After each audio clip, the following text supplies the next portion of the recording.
నమస్తే అండి. నేను ఈవేళ ఏంటంటే సొరకాయ ఫ్రై చేస్తున్నాను. సొరకాయతో చాలా రకాలు చేసుకోవచ్చు. సొరకాయ టిక్కీలు చేశాను మార్నింగు. ఇప్పుడు కొంచెం ఫ్రై చేస్తున్నాను. కొంచెం ఎగురు కూడా చేస్తాను, పులుసు కూడా చేస్తాను. కొంచెం ఏంటంటే ఈ కర్రీస్ని కొంచెం ఉప్పు, కారం, నూనె తక్కువగా వేసుకుని వండుకుని రైస్ అయితే కొంచెం పెట్టుకుంటాము, కర్రీ అయితే ఎక్కువ తినేస్తాము.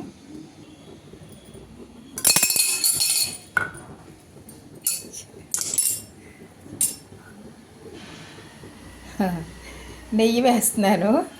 మూత సరిగ్గా పెట్టిన గురించి అందులో పడిపోయింది. చాలా తక్కువ వేసుకోవాలి. ఎందుకంటే నేను రైస్ని తగ్గించాలి అంటే, కర్రీ ఎక్కువ తినాలి అనుకుంటే మనం ఉప్పు కారాలు చాలా తక్కువ వేసుకోవాలి. లేకపోతే అన్నం తిన్నట్టే అయిపోతుంది, దానికని ఎక్కువ అయిపోతుంది క్యాలరీస్. కాబట్టి చాలా చాలా తక్కువ వేసుకుని ఉప్పు కూడా అసలు వేసామా అన్నట్టుగా వేసుకుని తినాలి. నేను ఏం చేస్తానంటే ఫ్రై, పులుసు, ఉప్పు కారాలు, నూనె తగ్గించేస్తాను. ఒక ఇగురు మాత్రం కొంచెం టేస్టీగా కమ్మగా వండుతాను. అప్పుడు ఏమవుతుందంటే మనకి ఉప్పు కారాలు కొంచెం నూనెలో తక్కువ వెళ్తాయి అన్నమాట పొట్టులోకి. కొంచెం వేయించుకుంటే సరిపోతుంది. ఆల్రెడీ దీన్ని కొంచెం ఉడకపెట్టేసాను. ఉడకపెట్టేసి దీన్ని కొంచెం ఫ్రైలా చేసేసుకుంటే సరిపోతుంది. కొంచెం పసుపు వేస్తాను. ఫ్లేక్స్ కూడా, మిరపకాయ ఫ్లేక్స్ కూడా నేను చాలా తక్కువ వేస్తాను. కొద్దిగా నువ్వు పొడి వేసుకుంటే ఉప్పు లేని టేస్ట్ బాగుంటుందండి. మినపప్పు, శనగపప్పు పొడి కూడా కొంచెం వేసుకుంటే కమ్మగా అనిపిస్తుంది అనమాట. ఉప్పు వేస్తాను కానీ చాలా తక్కువ వేస్తాను అనమాట. వేసానా వేయలేదా అన్నట్టు వేస్తాను. కానీ బాగుంటుంది ఇవన్నీ వేయటంతో, చాలా టేస్టీగా అనిపిస్తుంది. ఆయిల్ తక్కువ వేసుకోవాలి, ఉప్పు తక్కువ వేసుకోవాలి, కారం కూడా చాలా తక్కువ వేసుకుని ఇది ఉట్టి కూర తినేసేయాలన్నమాట. ఉప్పు కారాలు నూనెలో ఎక్కువ వేసానుకో రైస్ కన్నా ఎక్కువైపోతుంది, కాబట్టి అలా తినకూడదు. ఇది అయిపోయింది. వేరే తీసేసి ఇందులోనే మనం ఎగురు కర్రీ వండేసుకోవాలి. ఇది చూడండి ఫ్రై. దీనికి కూడా కొంచెం ఆయిల్ వేసుకోవాలి, ఎక్కువ వేయకూడదు.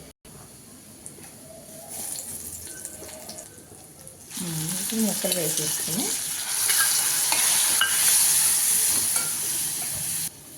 కొంచెం పసుపు, దీనికి కారం వేస్తాను, మసాలా కూర కదా.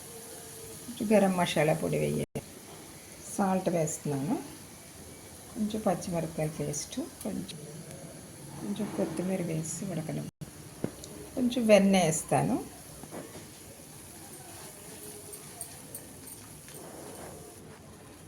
ముక్కలు స్మాష్ అయ్యేలాగా లేదంటే బాగా మెత్తగా అయిపోతాయి. వాళ్ళకి ఆనపకాయ కూర అన్నట్టు కూడా తెలియకూడదు.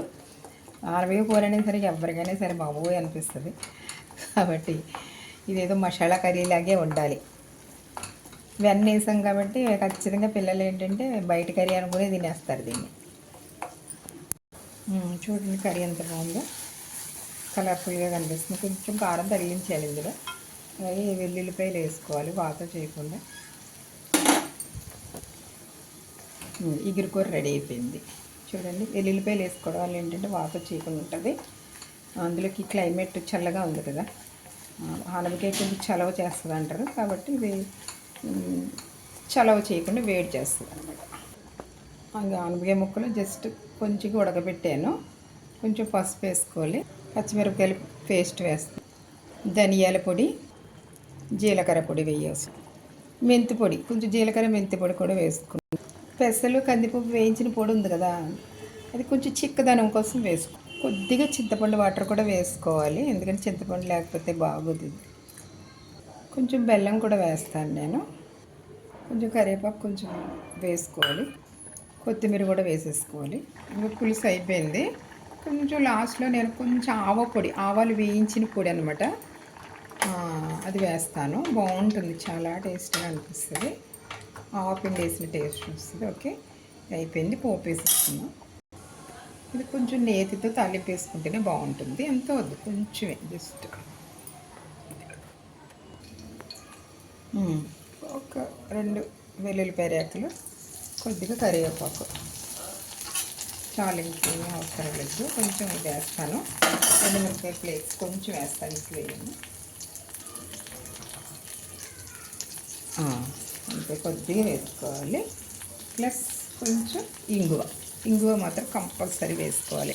ఎందుకంటే వర్షాకాలం కదా, ఇది మనల్ని బాగా సేవ్ చేస్తుంది, చాలా హెల్త్కి మంచిది. ఇంగువ వేసుకోవాలి.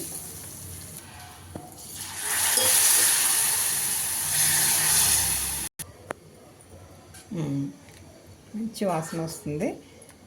ఇది కొంచెం మనం తినే ముందు నేను సాల్ట్ వేస్తాను కొద్దిగా, అది కూడా చాలా తక్కువ వేసుకుంటే సరిపోతుంది. ముందు వేసేసుకుంటే ముక్కలకు లాగేసి ఉప్పు బాగా వెళ్ళిపోద్ది. జస్ట్ తినే ముందు వేసుకోవాలి ఉప్పు. అప్పుడు మనకి ఎగురు ఉంది కాబట్టి అది కమ్మగా తినేసేయచ్చు. రైస్ తక్కువ పెట్టుకుని ఎక్కువ కర్రీస్ పెట్టుకుని తినేసేయాలి. నేను ఇదే కుక్కర్లో రైస్ ఒక గ్లాస్ బియ్యం పెట్టుకుంటాను. నేను ముగ్గురికి ఒక గ్లాస్ బియ్యం పెడతాను అంతే. చూడండి, 2 గిన్నెల్లో నేను వంట అంతా చేసేసాను. అయిపోయింది వంట. ఇవి చూడండి పులుసు. నేను తినే ముందు సాల్ట్ వేస్తాను. ఇది ఇగురు, ఇది కొంచెం ఉప్పు వేసాను కాబట్టి ఇది కమ్మగా అనిపిస్తుంది. ఇది ఫ్రై, ఇది చప్పగానే ఉంటుంది. మనం ఏంటంటే ఇది ఫస్ట్ పులుసు వేపుడు ముందు తినేసేసి ఆకలి తగ్గుతుంది కదా, అప్పుడు కమ్మగా ఇది వేసుకుని తింటే మనం టేస్టీగా తిన్నామన్న తృప్తి ఉంటుంది. రైస్ మాత్రం చాలా తక్కువ పెట్టుకోవాలి. దీన్ని 2 గిన్నెలు మనం ఒకటికి 2, ఒక గిన్నె ఇలాంటి గిన్నె ఒక రైస్ పెట్టుకున్నామంటే దీన్ని 2 కర్రీస్ తినాలన్నమాట. ఇప్పుడు ఎందుకంటే సాల్ట్ అన్నీ తక్కువ ఉన్నాయి కాబట్టి తింటే హెల్తీగా ఉంటుంది. రైస్ ఉంటే నేను తిని చూపించను, కానీ ఇప్పుడప్పుడే రైస్ వండను. ఈయన వచ్చే ముందు అంటే అంకుల్ వచ్చే ముందు ఒక పావు గంట ముందు నేను కడిగి పెట్టేసుకున్నాను. ఇంకో రైస్ అయితే కడిగి పెట్టేసుకున్నాను కుక్కర్లో. కానీ ఆయన వచ్చే పావు గంట ముందు ఆన్ చేస్తాను, ఎందుకంటే వేడివేడిగా తింటారు. వేడివేడిగా రైస్ కొంచెం కర్రీస్ చల్లారిపోయినా పర్వాలేదు, రైస్ మాత్రం వేడిగా ఉంటే వాళ్ళకి కమ్మగా అనిపిస్తుంది అనమాట. ప్లస్ హెల్త్ కదా, కష్టపడి వస్తారు. మనం ఎలాగో ఇంటి దగ్గరే ఉంటాం కాబట్టి కొంచెం వేడివేడిగా ఉండి పెడితే బాగుంటుందని నా ఉద్దేశం. ఓకే, మరి మీరు కూడా ఇలా చేసుకుని తినండి హ్యాపీగా. ఓకే, బాయ్ మరి.